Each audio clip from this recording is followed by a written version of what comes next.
வணக்கம் நண்பர்களே. இன்றைக்கி நம்ம டிஎன்பிஎஸ்சி ஸ்பார்க்கில் ஃபவுண்டேஷன் கோர்ஸில் கிளாஸ் 5 தான் வந்து பார்க்க போகிறோம். இந்த வீடியோவில் நம்ம இந்தியாவுடைய அரசியலமைப்புடைய உருவாக்கத்தை பற்றி தெரிஞ்சுக்க போகிறோம். இந்த வீடியோ உங்களுக்கு சிவகுமார் வழங்குவது டிஎன்பிஎஸ்சி ஸ்பார்க் யூடியூப் சேனல்.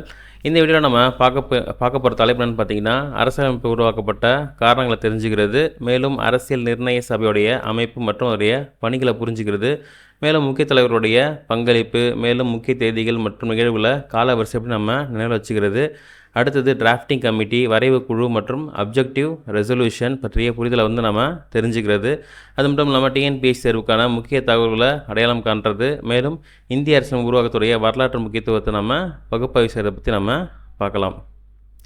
முதன்மையாக நம்ம இந்திய அரசியலமைப்புடைய உருவாக்கத்தை பற்றி நம்ம பார்க்கலாம். இதுக்கு முன்னாடியே வந்து இந்திய அரசியலமைப்பு உருவாக்குறதுக்கான காரணங்கள் என்ன அப்படின்றத பற்றி நம்ம பார்த்தோம். இந்த வீடியோவில் வந்து நம்ம பார்த்திங்கன்னா இந்திய அரசியலமைப்புடைய உருவாக்கத்தை பற்றி தெரிஞ்சுக்கலாம். இந்திய அரசியலமைப்பு உலகுடைய மிக பெரிய எழுத்துப்பூர்வ அரசு அமைப்புகளில் ஒன்றாகும். சரிங்களா? இருக்கிறதுலே பெரிய கான்ஸ்டியூஷனில் நம்ம கான்ஸ்டியூஷன் ஒன்று. மேலும் வந்து பார்த்திங்கன்னா இது வந்து இந்திய மக்களுக்காக உருவாக்கப்பட்ட ஒரு அடிப்படையான சட்டம். ஞாபகம் வச்சுக்கோங்க. மேலும் வந்து அரசியலமைப்பு உருவாக்கப்பட்ட நோக்கம் என்னென்னு பார்த்தீங்கன்னா, ஜனநாயக ஆட்சியை வந்து நிறுவனத்துக்கு தான் வந்து பார்த்திங்கன்னா இந்த அரசியலமைப்பு சட்டம் வந்து உருவாக்கப்பட்டது. மேலும் இது மக்களுடைய உரிமைகள் மற்றும் கடமைகளை வந்து பாதுகாக்குது. அது மட்டும் இல்லாமல் இது அரசுடைய அதிகாரங்கள்லாம் வந்து என்னென்ன இருக்குது அப்படின்றத வரையறுக்குது. மேலும் நாட்டுடைய ஒற்றுமை மற்றும் சட்டத்துடைய ஆட்சி ஆகியவற்றை உறுதி செய்கிறதுக்கு இந்த கான்ஸ்டியூஷன் ரொம்ப யூஸ்ஃபுல்லாக இருக்குது. மேலும் டிஎன்பிஎஸ்சி எக்ஸாம்ஸ்லேயும் வந்து இந்த தலைப்பில் நிறையா கொஷின்ஸ் வந்து ஒவ்வொரு டைமும் வந்து அதிகமாக கேட்கப்படுறாங்க. ஏன் வந்து நமக்கு புதிய அரசியலமைப்பு சட்டம் வந்து தேவைப்பட்டுச்சு அப்படின்னா, சுதந்திரத்திற்கு முன்னாடி இந்தியாவில் இந்திய அரசு சட்டம் 1935, அதாவது கவர்மெண்ட் ஆஃப் இந்தியா ஆக்ட் 1935 அடிப்படையில் தான் வந்து ஆளப்பட்டுச்சு. மேலும் அந்த சட்டம் வந்து பிரிட்டிஷ் பாராளுமன்றம் தான் வந்து உருவாச்சு. அப்படின்னா கண்டிப்பாக அது நமக்கான ஏற்றதாக வந்து இருக்காது. ஃபுல்லி வந்து பிரிட்டிஷுக்கு சப்போர்ட்டாக தான் இருக்கும். மேலும் இது இந்திய மக்களுடைய விருப்பங்களை வந்து அது பிரதிபலிக்கலை. மேலும் சுதந்திர இந்தியாவிற்கு சுயாட்சி அப்படின்ற ஒரு விஷயம் வந்து தேவைப்பட்டுச்சு. ஜனநாயக அரசு செயல்பட புதிய அரசியலமைப்பும் வந்து அவசியமாக இருந்துச்சு. மேலும் வந்து மக்களுடைய அடிப்படை உரிமைகள் பாதுகாக்க புதிய சட்டமும் வந்து தேவைப்பட்டுச்சு. இதனால தான் வந்து பார்த்திங்கன்னா புதிய அரசியலமைப்பு உருவாக்குறதுக்கான ஒரு முடிவு செய்யப்பட்டுச்சு. அதுக்கேற்ற மாதிரியும் வந்து உருவாச்சு. மேலும் இந்திய அரசியலமைப்பு உருவாக்கம் எண்ணம் எப்படி தோன்றுச்சு அப்படின்னா, 1934 ஞாபகம் வச்சுங்க. இது ரொம்ப முக்கியமானது. 1934 எம்என் ராய் முதல்ல வந்து அரசியல் நிர்ணய சபை யோசனையை தான் வந்து முன் வச்சார். அடுத்ததாக 1935 இந்திய தேசிய காங்கிரஸ் வந்து இது அதிகாரப்பூர்வமாக வந்து உரிமை கோரினாங்க. மேலும் 1938 ஜவஹர்லால் நேரு இருக்கார் பார்த்தீங்களா, அவர் வந்து இந்திய அரசியலமைப்பை வந்து இந்தியர்களே உருவாக்கணும் அப்படின்னு சொல்லி சொன்னார். மேலும் 1940 ஆகஸ்ட் திட்டம், அதாவது ஆகஸ்ட் ஆஃபர், இந்த கோரிக்கையை வந்து கொள்கை ரீதியாக வந்து ஏற்றுக்கிட்டாங்க. மேலும் 1942 கிரிப்ஸோடைய தூதுக்குழு, கிரிப்ஸ் மிஷன் மூலமாக வந்து அரசியலமைப்பு உருவாக்க திட்டத்தை வந்து முன் வச்சாங்க. மேலும் 1946 அமைச்சரவை தூதுக்குழு, அதாவது கேபினெட் மிஷன் வந்து அரசியல் நிர்ணய சபையை வந்து அமைக்கிறதுக்கு பரிந்துரைச்சாங்க. இந்த நிகழ்வுகள் எல்லாமே வந்து பார்த்திங்கன்னா அரசியலமைப்பு உருவாக்கத்துக்கான ஒரு மைல் கற்களாக வந்து அமைஞ்சுது. சரிங்களா? ஸோ இந்த இயர் எல்லாமே வந்து ஞாபகம் வச்சுக்கோங்க. எக்ஸாம்ஸில் வந்து பார்த்திங்கன்னா உங்களுக்கு மேட்ச் கொடுத்தும் கேட்கலாம். இந்த மாதிரி வந்து உங்களுக்கு டிஃப்ரெண்ட் ஆங்கிளில் வந்து கொஷின் கேட்கறதுக்கான வாய்ப்புகளும் இருக்குது. அடுத்ததாக வந்து பார்த்திங்கன்னா அமைச்சரவை தூதுக்குழு திட்டம் 1946. 1946 வந்து அமைச்சரவை தூதுக்குழு வந்து இந்தியாவுக்கு வந்துச்சு. மேலும் வந்து அரசியலமைப்பு உருவாக்க அரசியல் நிர்ணய சபை அப்படின்ற ஒரு விஷயத்தை வந்து அமைக்கிறதுக்கு முடிவு செஞ்சாங்க. மேலும் வந்து 2 தனி அரசியலமைப்பு சபைகள் அப்படின்ற ஒரு கோரிக்கை வந்து நிராகரிக்கப்பட்டுச்சு. சரிங்களா? அது வேணாம் அப்படின்னு சொல்லி முடிவு பண்ணிட்டாங்க. மேலும் வந்து இந்தியாவிற்கு வந்து ஒரே அரசியலமைப்பு சபை அப்படின்ற விஷயம் வந்து ரெக்கமெண்ட் பண்ணாங்க, அதாவது பரிந்துரை வச்சாங்க. உறுப்பினர்கள் எல்லாமே வந்து பார்த்திங்கன்னா மறைமுக தேர்தல் மூலமாக வந்து தேர்ந்தெடுக்கப்பட்டாங்க. நேர்முக தேர்தல், மறைமுக தேர்தல், இதை பற்றி ஆல்ரெடி நீங்கள் படிச்சிருப்பீங்க. பட் இவங்க வந்து பார்த்திங்கன்னா மறைமுக தேர்தல் மூலமாக வந்து தேர்ந்தெடுத்தாங்க. சமுதாயத்திற்கான பிரதிநிதித்துவம் வந்து வழங்கப்பட்டுச்சு. இதுவே வந்து பார்த்திங்கன்னா இந்திய அரசியல் உருவாக்கத்துடைய அதிகாரப்பூர்வ தொடக்கமாகவும் வந்து கருதப்பட்டுச்சு. அடுத்தது அரசியல் நிர்ணய சபையுடைய அமைப்பு எப்படி இருந்துச்சுன்னு பார்த்தீங்கன்னா, மொத்தம் 389 உறுப்பினர்கள் இருந்தாங்க. இதில் வந்து 292 பேர் வந்து பிரிட்டிஷ் இந்திய மாகாணங்களை சேர்ந்தவங்களாக இருந்தாங்க. மேலும் 93 பேர் வந்து சுதேச சமஸ்தானங்களை சேர்ந்தவங்களாகவும், 4 பேர் வந்து தலைமை ஆணையர் மாகாணங்களை சேர்ந்தவராகவும் இருந்தாங்க. மேலும் இதில் இருக்க உறுப்பினர்கள் எல்லாமே வந்து பார்த்திங்கன்னா மக்களால் நேரடியாக தேர்ந்தெடுக்கப்படலை அப்படின்றது நம்ம தெரிஞ்சு வச்சுக்க வேண்டிய ஒரு விஷயம். மேலும் வந்து மாநில சட்டமன்ற உறுப்பினர்கள் எல்லாருமே வந்து பார்த்திங்கன்னா அவர்களை தேர்ந்தெடுத்தாங்க. அனைத்து சமூகங்களும் வந்து பார்த்திங்கன்னா பிரதிநிதித்துவம் வந்து இந்த இதில் வந்து வழங்கப்பட்டது. அடுத்த தேர்தல் முடிவுகள். காங்கிரஸ் வந்து பார்த்திங்கன்னா 208 இடங்களில் வந்து ஜெயித்தாங்க. அதில் முஸ்லீம் லீக் வந்து பார்த்திங்கன்னா 73 இடங்களில் ஜெயித்தாங்க. மற்ற கட்சிகள் எல்லாமே வந்து 15 இடத்துல வந்து ஜெயித்தாங்க. பல சுதேச சமஸ்தானங்கள் ஆரம்பத்தில் வந்து உள்ளே வந்து பார்ட்டிசிபேஷன் அதிகமாக இல்லை. ஆனால் அதுக்கப்புறம் வந்து பார்த்திங்கன்னா நிறைய சமஸ்தானங்கள் எல்லாமே வந்து இணைய ஆரம்பிச்சுது. இது வந்து பார்த்திங்கன்னா அரசியலமைப்பு சபையுடைய செயல்பாட்டை வந்து மேலும் வந்து வலுப்படுத்துச்சுன்னு கூட சொல்லலாம். 1946 வந்து தேர்தலும் வந்து நடைபெற ஆரம்பிச்சது. முதல் கூட்டம் அதாவது 9 டிசம்பர் 1946 வந்து இந்த முதல் கூட்டம் வந்து நடைபெற்றுச்சு. இதில் மொத்தம் வந்து 211 உறுப்பினர்கள் வந்து கலந்துக்கிட்டாங்க. முஸ்லீம் லீக் வந்து இந்த கூட்டத்தை வந்து புறக்கணித்தாங்க. மேலும் டாக்டர் சச்சிதானந்த சின்ஹா இருக்கார் பார்த்திங்களா, அவர் வந்து தற்காலிக தலைவராக இருந்தார். அதாவது டெம்பரரியாக வந்து ஹெட்டாக வந்து இருந்தார். அதுக்கப்புறமா வந்து டாக்டர் ராஜேந்திர பிரசாத் வந்து தலைவராக வந்து தேர்ந்தெடுக்கப்பட்டார். மேலும் வந்து பார்த்திங்கன்னா HC முகர்ஜி அப்படின்றவர் வந்து துணைத் தலைவராக வந்து இருந்தார். அது மட்டும் இல்லாமல் VT கிருஷ்ணமாச்சாரி இருக்கார் பார்த்தீங்களா, அவர் வந்து மற்றொரு துணைத் தலைவராகவும் இருந்தார். இந்த பேர் எல்லாமே வந்து ஞாபகம் வச்சுக்கோங்க, ஏன்னா எக்ஸாம்ஸில் கண்டிப்பாக கேட்பாங்க. மேலும் குறிக்கோள் தீர்மானம், அது அப்ஜெக்டிவ் ரெசல்யூஷன் இருக்குல்ல, அதுதான்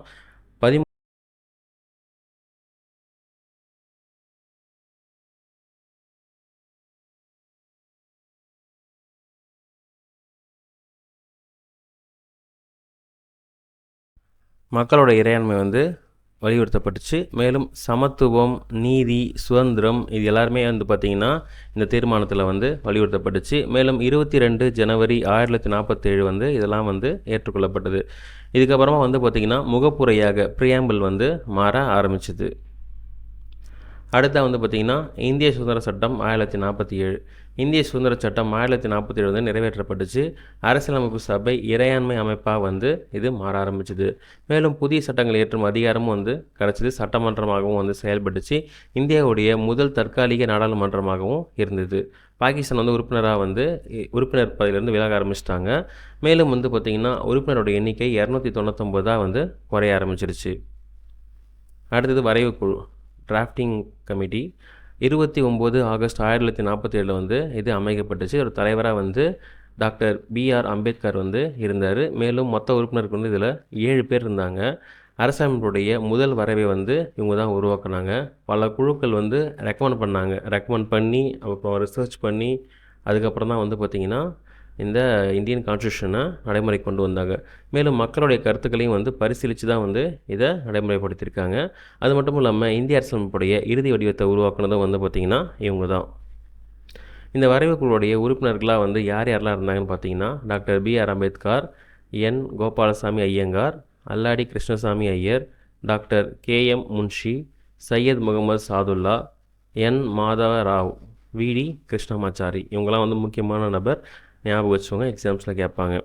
மேலும் இந்த அரசியலமைப்பு உருவான காலம் என்னென்னு பார்த்தீங்கன்னா 2 ஆண்டுகள் 11 மாதங்கள் 18 நாட்கள் எடுத்துக்கிச்சு. ஸோ இது ரொம்ப முக்கியமானது, சரிங்களா.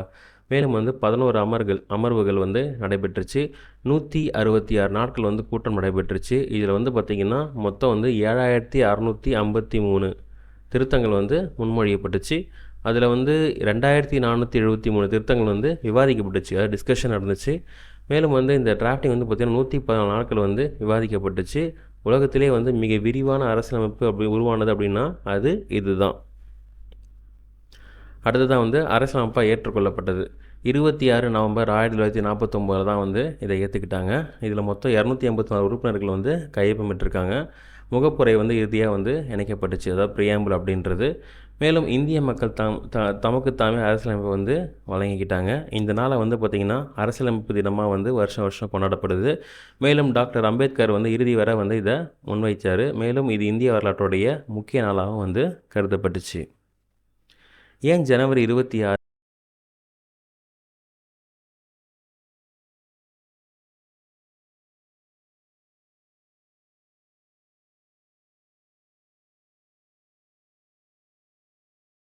மேலும் 26 ஜனவரி 1950 இந்திய அரசியலமைப்பு வந்து பார்த்திங்கன்னா அமலுக்கு வந்துச்சு.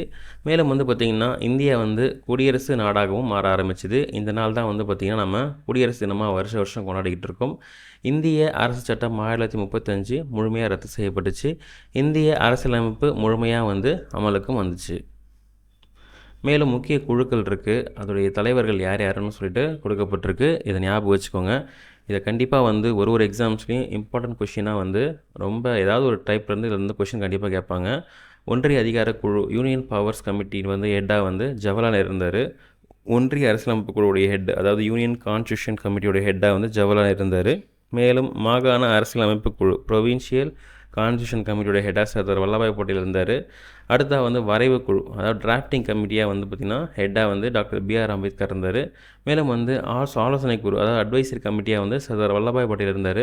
மேலும் வந்து விதிகள் குழு, அதாவது ரூல்ஸ் கமிட்டியாக வந்து டாக்டர் ராஜேந்திர பிரசாத் இருந்தார். கடைசியாக வந்து வழிநடத்தும் குழு, ஸ்டீரிங் கமிட்டி அப்படின்னு சொல்லிட்டு டாக்டர் ராஜேந்திர பிரசாத் வந்து இருந்தார் தலைவராக.